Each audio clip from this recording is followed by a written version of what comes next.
সাদা ভাতটা নিয়ে এই ভাতটা এখানে আছে spicy chilli chicken, pakora, fried rice, সাদা ভাত, নরমাল চিকেন।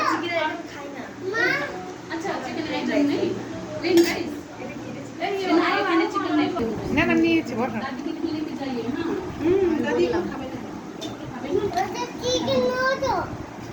ও মিষ্টির জন্য খাবে না, ও হলো ঝাল খায়।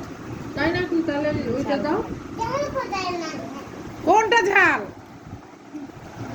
ঝাল না ঝাল না খা। এই দেখো চিকেন